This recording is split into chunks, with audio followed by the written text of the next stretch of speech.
오늘 아침 특별히 부활절 아침에 우리에게 주시는 하나님의 말씀을 봉독하겠습니다. 신약 성경 요한복음 20장 26절로 29절입니다. 신약 성경 184면 되겠습니다. 184면 요한복음 20장 26절로부터 봉독하겠습니다. 이 계시의 말씀을 봉독할 때에 다 함께 하나님의 음성을 들으실 수 있기를 바랍니다. 여드레를 지나서 제자들이 다시 집 안에 있을 때에 도마도 함께 있고 문들이 닫혔는데 예수께서 오사 가운데 서서 이르시되 너희에게 평강이 있을지어다 하시고 도마에게 이르시되 내 손가락을 이리 내밀어 내 손을 보고 내 손을 내밀어 내 옆구리에 넣어보라. 그리하여 믿음 없는 자가 되지 말고 믿는 자가 되라. 아멘.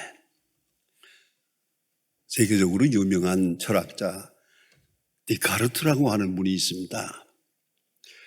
이 데카르트에게 또 유명한 에피소드가 하나 있습니다. 그는 정확하게 모든 철학자들이 대개 그러했습니다만은 정확한 시간에 일어나서 정확한 시간에 산책을 합니다. 그런 유명한 이마누엘 칸트도 그랬습니다. 아주 칸트가 지나가는 시간을 보고 시계를 맞췄다는 거 아닙니까? 그만큼 정확하게 새벽마다 일어나서 산책을 하는데 데카르트도 그 중에 하나입니다. 새벽마다 산책을 하던, 물론 어두운데 산책을 했는데 어느 날 늘 다니던 길을 가는데 길 한가운데 커다란 뱀 한 마리가 도사리고 앉아서 데카르트를 쳐다보고 있는 거예요. 깜짝 놀라가지고 이 나쁜 놈, 이거 내 길을 가로막노만 하고 비껴갔습니다. 다음날 아침에 가다 보니까 또 있어요. 또 비껴갔습니다. 사흘째 되는 날 또 그 자리에 뱀이 있어요. 안 되겠다. 오늘은 승부를 내야겠다. 그리고 지팽이를 들어서 있는 대로 힘껏 내려쳤습니다. 쳐고 보니까 끔짝도 안 해요. 자세히 보았더니 썩은 밧줄이에요. 그는 큰 충격을 받았습니다. 여기서 그는 유명한 말을 합니다. 내 눈이 나를 속였다. 내 눈이 나를 속였다. 나는 분명히 뱀으로 보았는데 저건 뱀이 아니었다.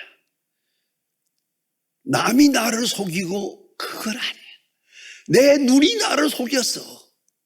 그러니 믿을 수 있는 게 어디 있느냐. 아무것도 믿을 수 없다. 그래서 회의론자가 됩니다. 회의론 철학자의 대표가 됩니다. 모든 것을 믿을 수 없다. 믿을 수 없다. 믿지 못한다. 믿지 말아라. 마지막에 딱 한마디를 합니다.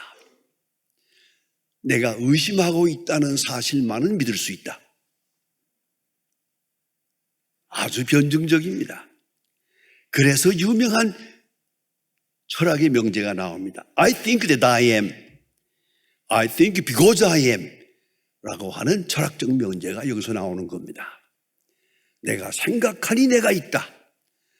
다른 말로 말하면 내가 의심하는 것만큼만큼 나는 존재한다. 라고 생각하게 됩니다. 여러분은 무엇을 믿고 살고 믿음의 근거가 어디 있습니까? 여러분, 믿음 없이 살 수 없습니다. 사람도 믿어야 되고 나도 믿어야 되고 세상도 믿어야 되지만 여러분, 가장 비참한 얘기가 뭔지 아십니까? 세상에 믿을로 못해 있나? 그러면 끝난 거죠. 게다가 나 자신도 믿을 수가 없어요, 이제는. 그러면 다 무너진 겁니다. 믿음 위에 세워지고 인격이 세워지고 우리의 삶의 본질이 세워지는데 믿음이 와르르 무너지는 순간에 아무것도 없어요. 지금 우리는 이 세대가 바로 그 시간에 있으면 우리가 믿던 거 다 무너졌습니다. 이제 가치를 어디서부터 다시 수습해야 할지 알 수 없는 그런 절박한 시간에 왔습니다. 믿음의 근거를 사람들은 몇 가지로 생각합니다. 하나는 느낌입니다. 그래서 왠지 알 수 없게 믿음이 간다, 그런 거죠. 그게 참 중요한 겁니다. 느낌이라는 거, 이 feel이라는 거. 사실 그 슐라이마하의 철학의 유명한 점입니다. 결국은 믿음의 근거는 느낌이다. 우리의 감성이다. 여러분 아시는 대로 이유 없어요. 딱 보니까 믿음이 가요. 어떤 사람은 믿음이 안 가요. 그건 아무 근거 없어요. 왜 그러냐고 물으면 대답하는 말 없어요. 그렇게 느껴졌을 뿐이야. 이것뿐입니다.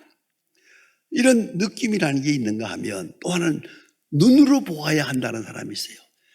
모든 것은 눈으로 보고 눈을 내 믿음의 근거로 삼아요. 눈으로 보아야 한다. 그 다음엔 손으로 만져야 한다. 난 눈만 가지고는 안 돼. 내 손으로 만져야, 그래야 믿을 수 있다라고 생각을 합니다. 이걸 철학적으로 정리할 때는 그렇게 말합니다. Knowledge, acceptance and practice. 이 세 가지 말합니다. Knowledge, 지식의 세계. 이거는 생각으로 느끼고 이성으로 판단해서 합리적으로 받아들일 때 믿음이 갑니다. 합리적 사유 안에 믿음이 있습니다. 그런가 하면 acceptance는 이거는 느낌입니다. 아무리 사유가 그렇고 생각이 그렇고 논리가 그래도 마음이 움직이지 않으면 안 됩니다. 확실한데도 불구하고 누가 뭐래도 믿음이 가지 않아. 느낌이 없어. 요새 말로 feel이 꽂히지 않으면 그 믿음이 되지 않습니다. 그런가 하면 practice입니다. 실제 경험해야 됩니다. 내 몸으로, 내 발로, 내 생활로 경험한 것만 믿을 수가 있다. 여러분, 그렇습니까? 그럼 우리가 경험이라는 게 있습니까? 모든 경험은 단회적 일합니다. 한 번 지나갑니다. 경험이라고 하는 사건은 반복되지만, 물리적으로는 반복되지만 인식은 단회적입니다. 재미있는 얘기를 들을까요? 여러분 연애해 보셨습니까? 젊었을 때 연애할 때 생전 처음으로 여자를 만나고 남자를 만났어요. 생전 처음으로. 아주 만나자마자 확, 그 느낌이 대단합니다. 참 특별한 경험입니다. 똑같은 여자를 다음 날 또 만났습니다. 어제하고 오늘하고는 다릅니다. 이걸 아셔야 됩니다. 살아보니까 더 달라요. 여기서 문제가 되는 거예요. 모든 경험은 물리적으로는 반복되지만 느낌으로는 딱 한 번이요. 인식으로도 딱 한 번이요. 이걸 잊지 말아야 합니다. 그러면 창조적 역사, 하나님이 하시는 큰 역사 앞에 우리가 뭘 경험한다는 얘기입니까? 어떻게 해서 알겠다는 얘기입니까? 어떻게 해서 믿을 수 있다는 얘기입니까? 이것이 성경이 주는 총주제입니다. 믿음. 어떻게 해야 믿게 할 수 있을까? 어떻게 해야 믿어지는가? 어느 정도만 믿는가 하는 것입니다. 오늘 본문에 나타난 이 이야기는 너무나도 유명하고 중요한 얘기입니다. 예수님께서 부활하셨습니다. 부활 사건. 이건 창조적인 사건입니다. 역사의 중심에 신비로울 뿐만 아니라 이건 엄청난 능력의 계시입니다. 이 큰 사건, 이 부활이라고 하는 큰 사건 앞에 초라한 인간 내가 뭘 어떻게 알겠다는 얘기입니까? 어떻게 해서 내가 믿음을 가질 수가 있다는 얘기입니까? 사망 권세를 이긴 사건입니다. 세상에 뭐니 해도 죽는 것처럼 어려운 일 없습니다. 저는 언젠가 어느 이름을 대지 않겠습니다만 어느 목사님인데요. 목사님의 아버지도 목사예요. 그래서 언젠가 한번 그 얘기를 하는데 참 마음이 좀 서글퍼요. 제가 잘 아는 목사님인데 목사님 세상 떠날 아버지 목사님이 세상 떠날 때 아버지 목사님이 세상을 떠날 때 아들 목사가 앉았다가 아버지 천당이 보입니까? 그랬어요.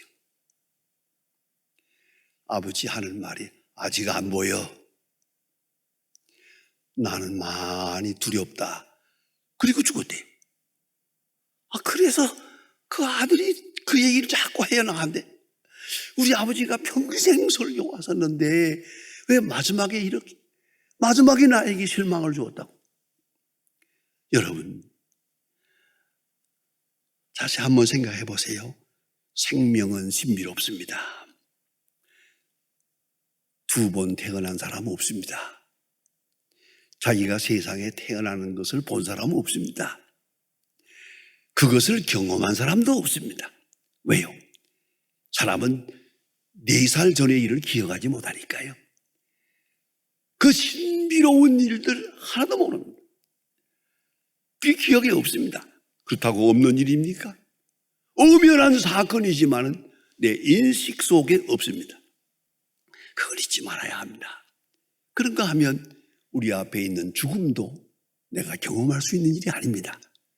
2번 죽을 수 있는 게 아니거든요. 딱 한 번 가는 길입니다. 그건 내 경험 속에 있는 게 아니에요. 이거는 오직 하나님의 약속 속에만 있는 거예요. 자기의 출생을 경험해 본 사람이 없습니다.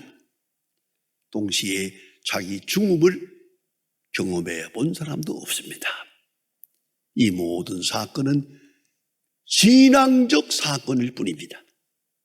엄연한 사실이지만은 우리 마음이, 우리 생각에, 우리 인식 속에는 항상 새로운 것이고 모험적이고 창조적 경험일 뿐입니다. 부활 사건 단회적입니다. 역사에 딱 한 번 있은 겁니다. 경험도 단회적이고 이거는 그 전에 있었던 일도 아니고 누구도 본 사람이 없어요. 오직 성경만이 우리에게 증거하고 있습니다.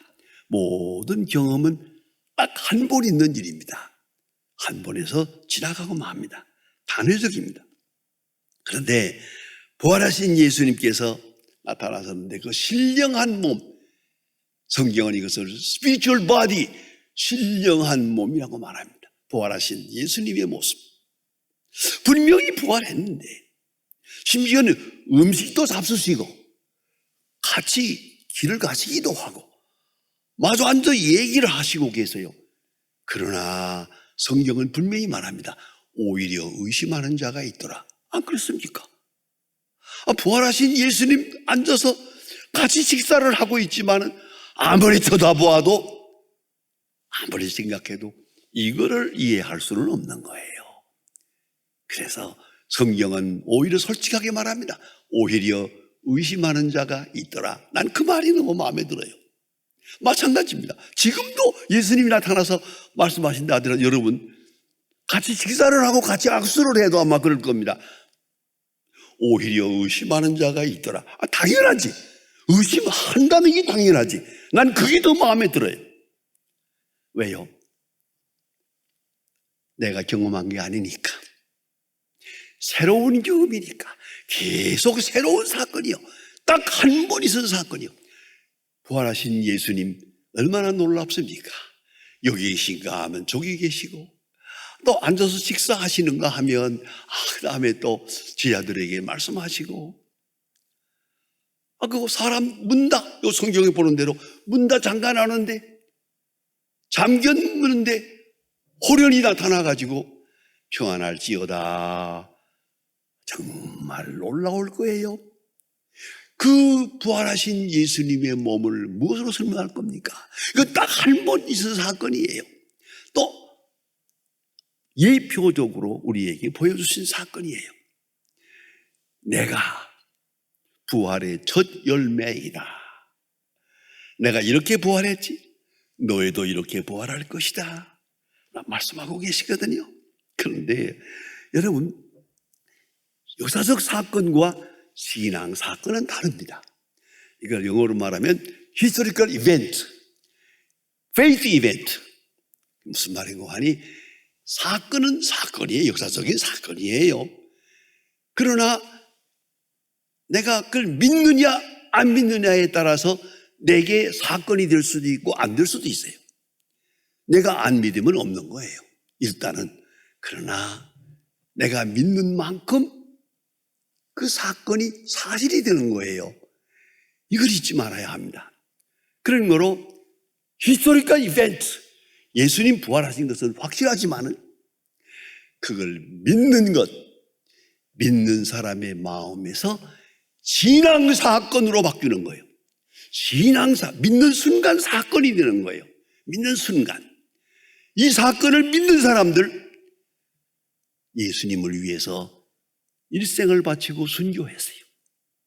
기쁨으로 순교했어요. 왜? 부활 사건이 확실하니까. 내가 주님 앞에 가는 것이 확실하니까.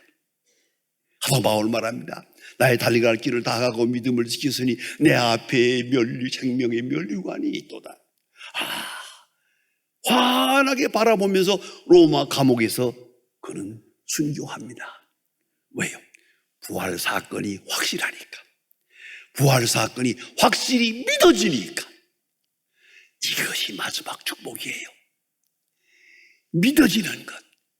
여러분, 안 믿어지는 것처럼 괴로운 게 없어요. 믿고 싶은데 믿을 수가 없어요. 믿어야 할 줄 알면서도 안 믿어져요. 이거는 정말로 비참한 겁니다. 그런가 하면 왠지 말로는 설명이 되지 않지만은 믿어져요. 충분히 믿어져요. 평안하게 믿어져요. 오늘 본문에 나타난 사건이 그것입니다. 도마는 의심이 많은 사람이래요. 그래서 예수님의 제자들이 모였다가 예수님을 만났어요. 부활하신 예수님 만나가지고 너무너무 감격했어요. 저들이 말하길 우리가 부활하신 예수님을 만났다 그러니까 마침 그 자리에 도마가 없었거든요. 도마 하는 말 좀 들어보세요. 나는 안 믿어. 너희들이 정신이 나갔냐? 어떻게 돌아갔었는데 부활했단 말이냐? 나는 안 믿어. 마침내 말합니다. 나는 내 눈으로 보고 내 손으로 예수님의 옆구리, 창으로 찔린 옆구리에 손가락을 넣어보고 그리고야 믿겠다. 이러고 고집을 부립니다. 나는 예수님을 만져보고 그리고 예수님의 그 못자국이 난 손을 만져보고 창구멍이 난 그 옆구리에 손을 넣어보고 그리고야 믿겠노라 하고 고집을 부립니다. 바로 그때 때 아주 드라마틱하잖아요. 예수님이 딱 나타나서 도마야 네 손을 내밀어 만져보라. 옆구리를 보이면서 자, 네 손을 넣어봐라. 그리고 믿는 자가 되라. 보지 못하고 믿는 자가 복이 있느니라.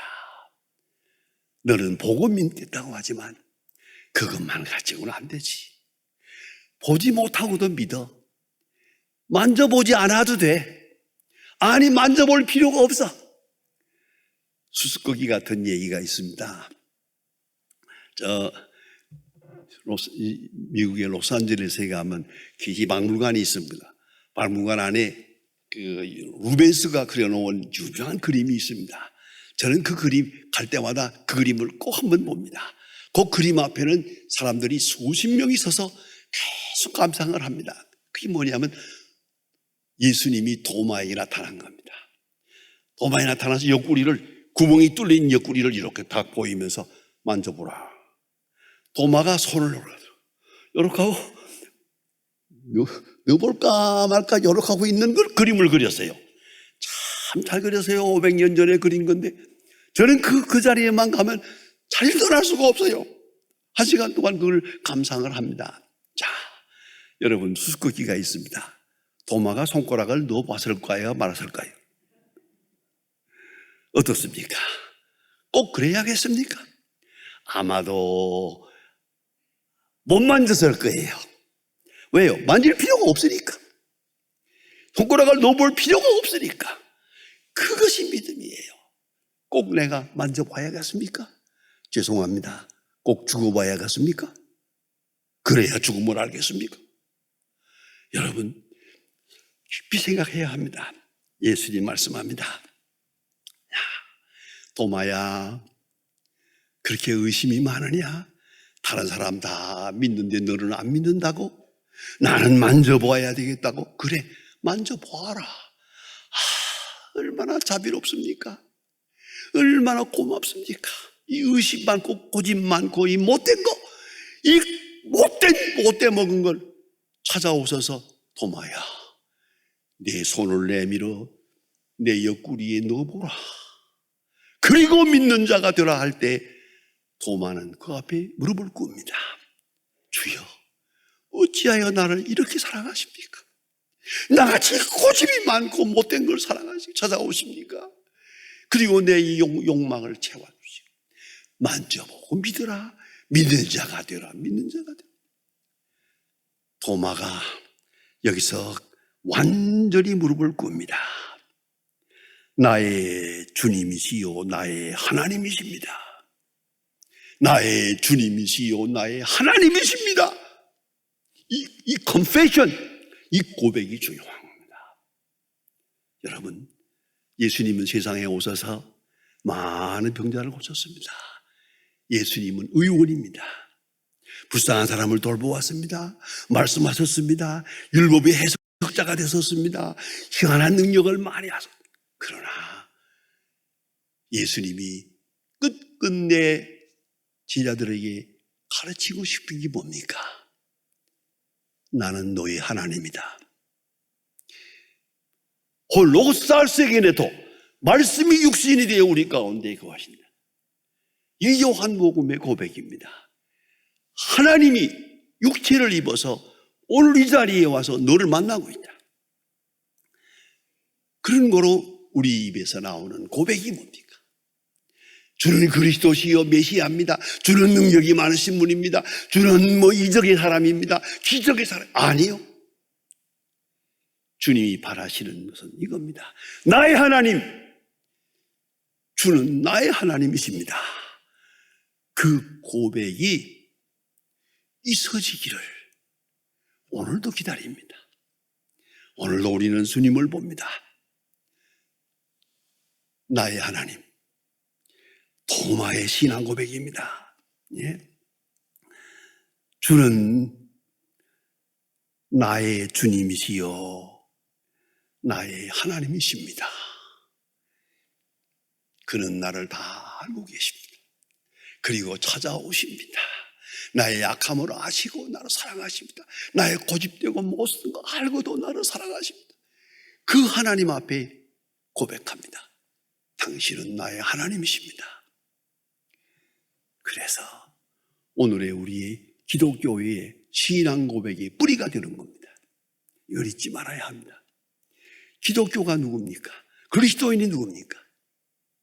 예수를 사람으로 보는 게 아닙니다. 예수를 성자로 보는 게 아닙니다. 예수를 능력의 사람으로 보는 게 아닙니다. 예수는 나의 하나님. 성부, 성자, 성령. 그래서 우리는 예배 시간마다 이 삼위일체의 신앙을 고백합니다. 아버지 하나님, 아들 하나님, 성령 하나님. 성부, 성자, 성령. 이게 우리 신앙 고백, 기독교의 신앙적 기초가 되는 것입니다. 이걸 잊지 말아야 합니다. 기독론의 극치가 여기에 있습니다. 그리고 스데반이 세상 떠날 때 하늘을 보며 말합니다. 인자가 하나님 우편에 서신 것을 보노라. 이건 뭡니까? 세상 끝날에 만 세상을 심판하러 오실 그 인자를 바라봅니다. 인자라고 고백합니다. 오늘 본문에서는 나의 하나님, 나의 하나님. 여러분 뭐래도 항상 나의 하나님이 나와 함께 계시고 나의 하나님이 나를 찾아오시고 오늘도 나를 사랑하시고 그 능력이 함께 하신다. 그걸 믿는 것이 바로 부활입니다. 그게 부활절입니다. 부활은 죽음보다 강합니다. 많은 사람이 예수를 죽이려고 별 방법을 다 했지만 죽은 것 같으나 부활하셨습니다. 부활은 죽음보다 강합니다. 아니, 미움보다 사랑은 더 강합니다. 십자가에 돌아가시면서도 하나님이여 저들의 죄를 사하소서 했습니다. 기도했습니다. 사랑은 죽음보다 더 강합니다. 그런가 하면 절망보다 소망은 더 강합니다. 예수님을 십자가에 못 박았지만 예수에게도 없지만 제자들의 마음속에도 절망은 없습니다. 영원한 소망, 더 밝은 소망으로 문을 열게 됩니다. 그 계시가 바로 부활입니다. 부활 사건 하나 속에 무궁무진한 메시지가 있습니다. 내가 너를 용서하노라. 내가 너를 사랑하노라. 내가 너를 아노라. 내가 너와 함께하노라. 세상 끝날까지 너희와 함께하노라. 이것이 부활절의 의미입니다. 베드로는 마태복음 16장에서 말합니다. 주는 그리스도시요 살아계신 하나님의 아들입니다 라고 고백합니다. 그러나 오늘 본문 성경에서는 고만은 말합니다. 나의 주 나의 하나님 이렇게 고백합니다. 믿는 자 하나님을 만납니다. 부활은 하나님을 만난 자에게 있어질 변화에 대한 약속입니다. 잊지 말아야 합니다. 성경을 자세히 연구해 보면은 부활이라는 말하고 변화라는 말을 같이 사용합니다. 한 40번씩 나오는데 동수입니다. 부활, 변화, 부활. 그 변화가 뭐냐? 빌립보 3장 21절에서 말합니다. 그가 만물을 자기에게 복종케 하실 수 있는 자의 역사로 우리의 남은 몸을 자기의 영광의 몸의 형체와 같이 변케 하시리라. 그리스도의 영광의 형체, 부활하신 영광의 형체, 그와 같이 우리를 변화하게 될 겁니다. 예수 부활, 곧 우리의 부활에 대한 약속이요. 예수 부활, 우리의 부활에 대한 보증입니다. 이걸 잊지 말아야 합니다. 우리는 그 누구처럼 죽어가고 있는 게 아닙니다. 늙어가고 있는 것도 아닙니다. 예수님 앞에 가까이 가고 있는 겁니다. 예수님을 향하여 가까이 가고 있는 겁니다. 부활의 아침을 향하여 하루하루 가까이 가고 있는 겁니다. 예수 부활은 곧 우리의 부활이요. 그의 영광의 형체와 같이 우리도 변화될 그 약속을 바라보며 이 부활을 경험하는 것입니다. 여기에 신앙 고백이 있습니다. 나의 주, 나의 하나님. 기도하십니다. 하나님 아버지, 해마다 부활절을 지켰습니다마는 금년은 특별한 의미로 부활절을 지킵니다. 모든 것이 사망으로 치닫고 있습니다. 사망의 권세 앞에 벌벌 떨고 있습니다. 그러나 우리는 새로운 소망의 세계를 봅니다. 사망의 권세를 넘어 주님께서 부활하사 우리를 찾아오신 것 같이 오늘도 주의 그 거룩한 영광을 바라보며 주의 약속을 확인하며 주님 앞에 엎드렸습니다. 새 소망, 새 능력, 새 생명력으로 함께하여 주셔서 부활 생명이 우리의 생명이 되고 그 능력이 오늘 우리의 삶의 지혜가 되게 하옵소서. 예수님의 이름으로 기도합니다. 아멘.